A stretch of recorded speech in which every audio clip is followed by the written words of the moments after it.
আসসালামু আলাইকুম ভিউয়ার্স, কেমন আছেন? আশা করি ভালো আছেন। দেখুন এই ইয়াম্মি লোভনীয় দেখতে অসম্ভব লোভনীয় আচারটা বানানোর জন্য কি কি লাগছে দেখুন। ভালো লাগলে লাইক কমেন্ট শেয়ার করতে ভুলবেন না, সাবস্ক্রাইব করে পাশে থাকবেন। রসুন ভেজে নিয়েছি, তারপর এখানে 4-5টা শুকনো মরিচ ভেঙে দিয়ে দিয়েছি, পাঁচফোড়ন দিয়ে দিচ্ছি, সাথে কালো জিরা সহ দিয়ে এটাকে নেড়ে নিব। কিছুক্ষণ ভেজে নেওয়ার পরে তারপরে আমি অন্যান্য উপকরণগুলো দিব। ভাববেন না পুড়ে যাবে, এটা কখনোই পুড়ে যাবে না। তো নাড়তে নাড়তে এই পর্যায়ে চলে আসছে, একটু ভাজা ভাজা হয়ে গিয়েছে। তো আমি আরেকটু নেড়ে দিচ্ছি। তো নেড়ে নেড়ে এই পর্যায়ে আমি এখন দিয়ে দিব আমের ফালিগুলো।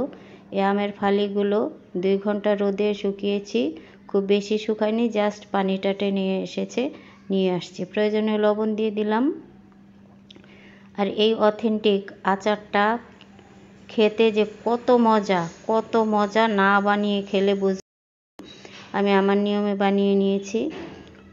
প্রয়োজন মতো হলুদ গুঁড়ো আর মরিচ গুঁড়ো দিয়ে হালকাভাবে নেড়ে নিলাম। এটা একদম ভর্তা করা যাবে না, এটা আস্তে আস্তে থাকবে, সেই জন্য আলতো হাতে এটাকে নেড়ে দিতে হবে, এটা গলিয়ে ফেলা যাবে না। তো এই আচারটা দেখতেও অনেক সুন্দর হবে। তো আমি এখানে টেনে টেনে করেছি ভিডিওটা, সেই জন্য দ্রুত শেষ করার জন্য।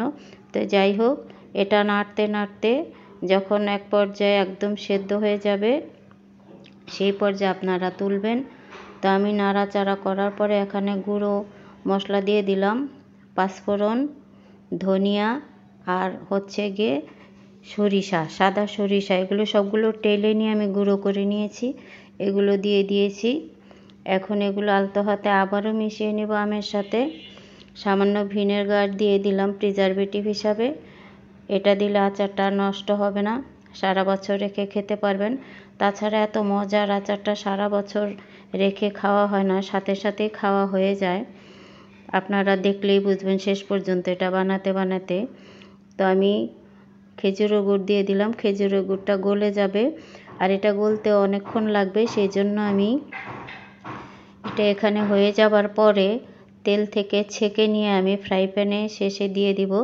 ফ্রাই প্যানে কিছুক্ষণ নাড়াচাড়া করে আমি উঠিয়ে ফেলবো, ততক্ষণ পর্যন্ত কড়াইতে এটা হবে। তো দেখুন পানি উঠে গিয়েছে, গলে গিয়েছে।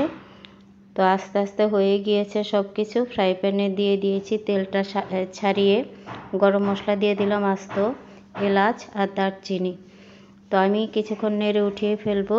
তো এই আচারটা যতক্ষণ এরকম কালার না আসবে সেই পর্যন্ত আপনারা রান্না করতে থাকবেন।